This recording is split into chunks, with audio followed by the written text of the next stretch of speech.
Aí outra coisa que eu queria perguntar também é que, do ponto de vista do ouvinte, quando a gente está escutando, a gente escuta talvez até aqueles primeiros episódios e fala, pô, os caras tá tudo dominado, né? Eles sabem tudo sobre podcast, gravar, editar, não sei o que, não sei o que.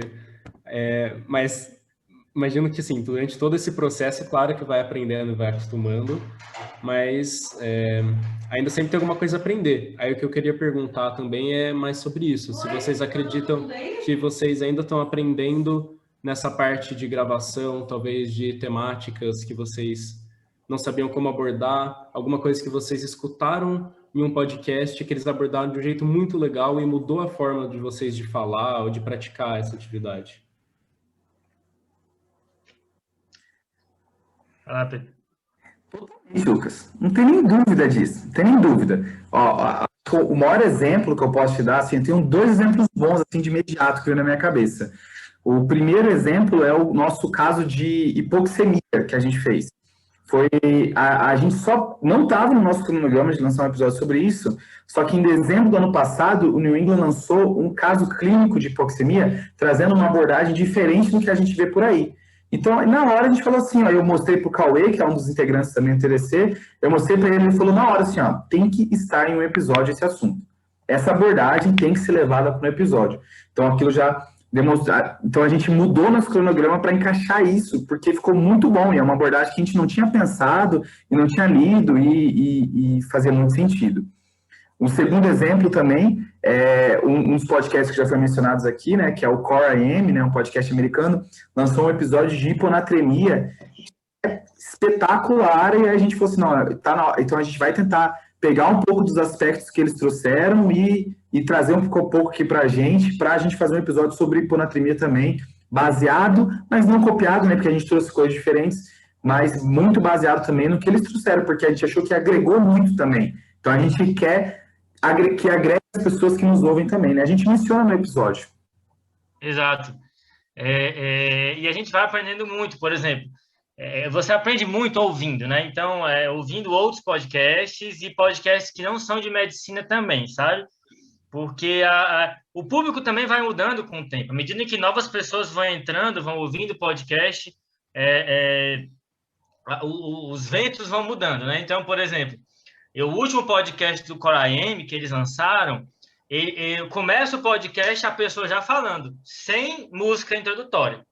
É assim, ó, pá, de uma porrada, já o convidado falando e depois eles apresentam. Então, eu lembro que quando eu Tá Desculpa, acho que eu travei aqui ou não. Pode falar, tá dando para te ver e te ouvir. Eu lembro que quando eu ouvi, isso aí me causou eu achei interessante, porque já entrega o conteúdo rápido, mas ao mesmo tempo eu pensei, nossa, será que dá para tentar isso na de clinicagem? Então a gente conversa muito sobre essas maneiras e sobre novos formatos, né? Que são coisas que estão aí no forno aí para a gente. Aí outra pergunta que eu queria fazer, antes da gente entrar para as dúvidas do pessoal que está assistindo a gente, nesse processo todo, quais dicas vocês dariam para alguém que tem interesse em entrar nesse mundo de podcast? Isso pode abordar qualquer coisa, desde temática, gravação, o que vier na cabeça. Você fala para produzir ou para começar a ouvir? Para produzir. Vamos começar para produzir o podcast. Aí depois o Pedro aproveitar que ele já vai compartilhar a tela e mostra algumas coisas legais de quem quer começar a ouvir. Eu acho que sobre produção, se quem quer começar fazendo podcast, a minha dica é comece pequeno, sabe? Eu acho que você não colocar uma meta muito grande, uma expectativa muito grande, te auxilia a conhecer primeiro o formato, testar várias coisas diferentes, que a gente testou muito no começo também.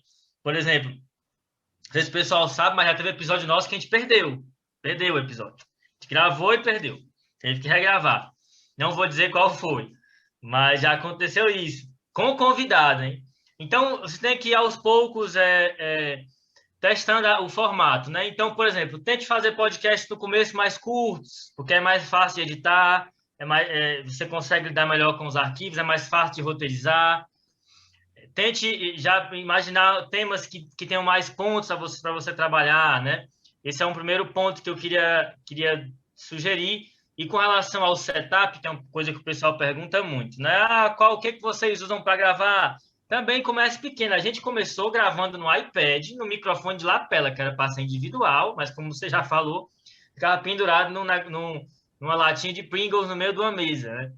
Então, comece aos poucos. Aí você vai testando, as pessoas vão gostando, aí você começa a fazer incrementos conforme a coisa vai se consolidando. A gente tem alguns dados de podcasts que a maioria, e aí dá para chutar bem mais que 50%, acaba antes do 14º, 13º episódio, né? A maioria dos podcasts não passa do teste do tempo. E parte disso é por conta que se coloca-se uma grande expectativa no começo, um peso, que acaba impedindo que o podcast tenha a leveza com relação aos produtores de prosseguir, né? Acho que, como eu falei, a gente foi comprar microfone, o primeiro episódio nosso com microfone mais especializado, assim, né, um microfone melhor que é o que a gente usa até hoje, é no episódio 19, e a gente não se arrepende disso, a gente não fala, putz, já devia ter comprado lá atrás, mesmo sabendo que o TDC ia se transformar, sabe? É porque a ideia, a gente foi depois que a gente foi pegando o corpo, pegando o ritmo e percebendo, assim, que as pessoas estavam gostando, que a gente falou, não, pronto, agora está na hora de dar mais um passo para o TDC. Então, acho que as coisas são assim, né? A gente foi dando passos no momento em que as coisas foram surgindo e a gente foi se concretizando do que a gente tinha, né? Exato. Acho que uma segunda sugestão também de produção é estabelecer a sua periodicidade. Isso é muito importante, né? Então, assim, o público ele começa a se acostumar com o que você vai produzir, né? Só que, ao mesmo tempo, tem que ver a sua capacidade de produção. Assim, no começo era muito sacrificante para a gente, de fato, porque eram 4 pessoas só, tendo que produzir podcast toda semana, sem saber. No começo só o Pedro editava, então, assim, Hoje a gente tem mais pessoas na equipe e é um revezamento maior, né? Mas, de fato, às vezes você vai lançar quinzenal e tudo bem lançar quinzenal no começo, mensal, enfim, mas tem que ter uma periodicidade. Então, outra coisa que você tem que pensar com relação à periodicidade, é bem importante isso. O terceiro ponto, eu acho, é como é que as pessoas vão saber que você faz podcast, né? Hoje em dia está mais estabelecido, mas, em geral, a gente usa as redes sociais, né, Pedro? Isso, a gente fez o Instagram do TDC na ideia de divulgar o podcast e hoje o Instagram virou uma outra fonte de transmissão de conhecimento, né, de educação médica, que a gente usa de maneira também muito intensa, assim, ele antes era uma coisa para servir ao podcast, hoje ele anda com as suas próprias pernas também, é o tamanho que virou, né, mas acho que esse é um ponto importante. Uma coisa que eu queria mencionar também, nesses pontos que o João está trazendo, é o formato, sabe? Como que você vai trazer o conteúdo, como é que você pensa, porque tem espaço na podosfera médica brasileira para mais podcasts, mas existem alguns formatos que já estão bem consolidados, já estão bem estabelecidos. Às vezes você ouvir vários podcasts vai pensar em formatos diferentes. Eu acho que esse é um ponto importante também, né, João? Ouça bastante podcast, que aí com isso você vai tendo ideias. Pô, tá vendo? Ó, esse podcast de filosofia, que o Lucas mencionou antes da gente começar aqui, que ele ouve o podcast de filosofia, esse podcast de filosofia trouxe um assunto de um jeito que eu acho que encaixa no de medicina. De repente a gente faz uma coisa diferente. Pronto. Então, eu acho que essa é uma dica também, de você ouvir vários podcasts para pensar em como você vai fazer o seu, né? Como vai ser o seu formato. É bem legal isso que o Pedro falou, né? A gente tem vários formatos de podcast, no geral, mesa redonda, né? Que é mais ou menos como funciona o nosso. Tem podcast de entrevista, tem vários formatos assim que você pode pensar, né? A gente tem alguns formatos nossos também, né? Que a gente adaptou para o contexto de medicina. Por exemplo, caso clínico, só uma pessoa sabe, as outras não sabem, né? Então, esse podcast, esse formato, ele carrega uma atenção própria do mistério do caso, né? Tem os podcasts das clinicagens, que a gente escolhe tópicos específicos para ser dado para cada 4 clinicagens, né? Então, pensar em formatos, né? Isso é um outro tópico também. Acho que uma dúvida que o pessoal tem também é quanto à distribuição, né? Como é que é a distribuição do podcast?